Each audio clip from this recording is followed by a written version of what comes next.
going seem like? Getting your foot in the door in some places? But it's a struggle.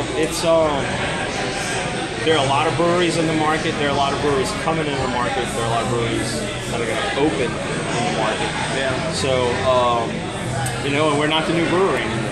Right. It's only a year and a half, but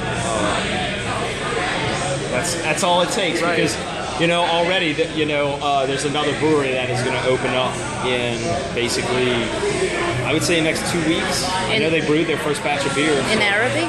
What's that? Here? No. In Mid-City. In Mid-City. Well, tell me a little bit about how you got started with 40 Arpent and how you came up with the name. Well, I've been a home brewer for about 13 years. And my first experience with homebrew was through my brother. And he had turned 18 before the drinking law had changed. And he was 18 for about 2 months. And then they changed the drinking law. Well, he and his friends, as wise as they may be, thought that, we can't buy beer, but we can buy all the stuff to make beer. And at that time, we had a homebrew shop in Thibodeau called the Lafouche Brewing Company, which eventually kind of became a small brew pub and then went out of business. But that was my first experience with homebrew. And I had moved to New Orleans, and when I moved to New Orleans, after moving into my apartment, a friend of mine and I, who had helped me, we went and had a beer at Acadian Brewing Company. And while we were there, we were talking about how cool it would be to brew beer. And all of a sudden, the light bulb went off in my head that all my brother's stuff was sitting in my parents' attic. So the very next day, we go to Homa, get all the stuff that's in there, and on the way back, go to Brouhaha, which was the homebrew supply store in New Orleans. And when was that? That was 2000. That's a long time ago. Yeah. So this is a long time in the making. Yes, absolutely. It didn't start off with us brewing beer to open a brewery. Just doing it for yourself, yeah. personal. It just became, we like doing it so much, let's turn this into a business. Well, first of all, I love entrepreneurs and people starting small businesses, and you took a warehouse that was in Arabi and destroyed by the storm, and you turned it into something useful that's going to generate money for people and generate jobs, which I think is awesome. Absolutely. And, once the tap room's open, we really expect that a good 30 people a day will come to this area that's never been here before. Our beer is sold on the Natchez. Those people, when they ride, they pass the brewery.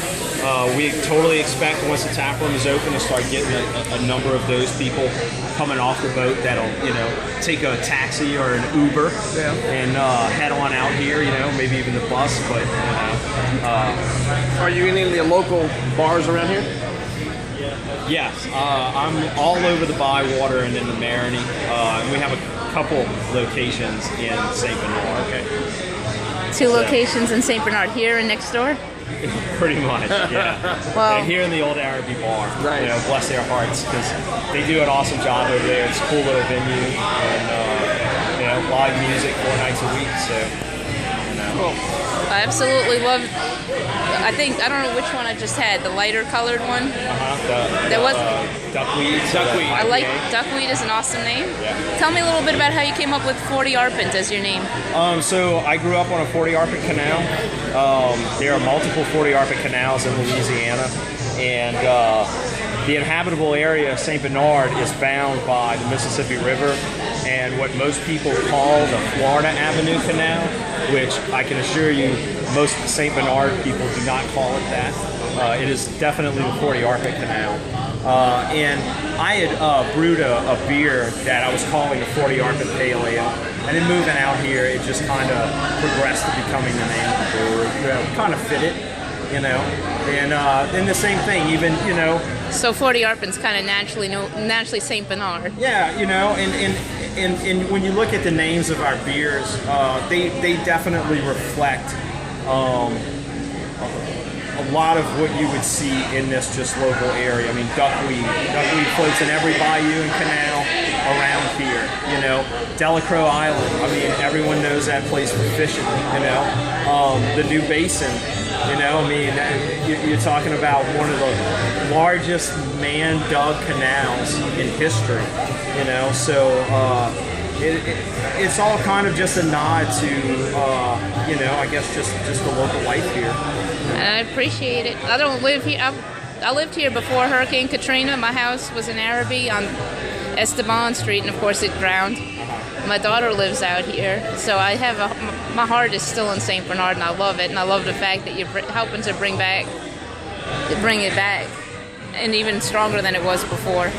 But so anyway, this is over here. These brewery. Which one? I know you're hot.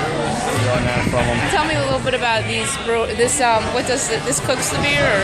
Yeah, so what we have is the actual brew house here, and this is a 10-barrel brew house.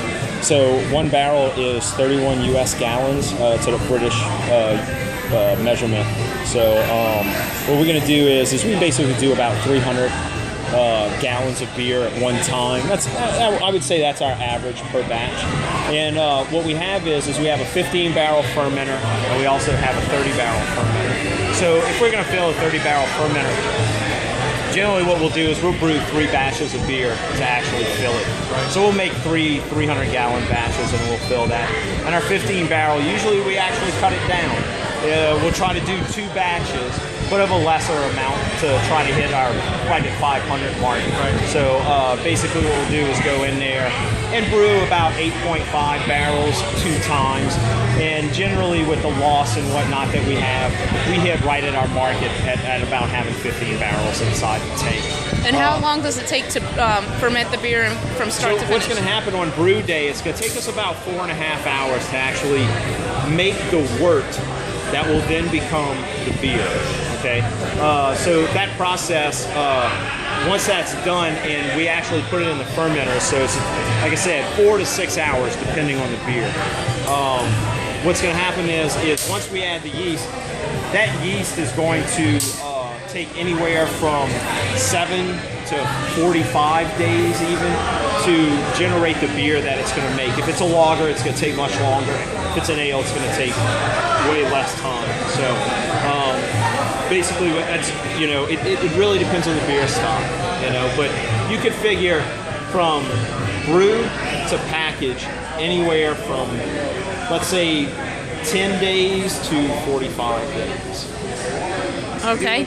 Doing your own and your do y'all allow some of the sediment in? Or? We filter some of it out, so we do it in microns, and microns break things down to parts per million, and basically what we're going to do is we don't add any additives to our beer. It does cut the shelf life down, but in our opinion, for the time that the beer is a viable product, it helps to maintain the integrity of the product, because while we filter it, we only pass the beer through a cellulose pad with no additives added to it. So we're not adding any type of coagulants or settling agents or anything. The most that we're really trying to do at this point is remove beer and heavy trub, heavy particles that you might otherwise see.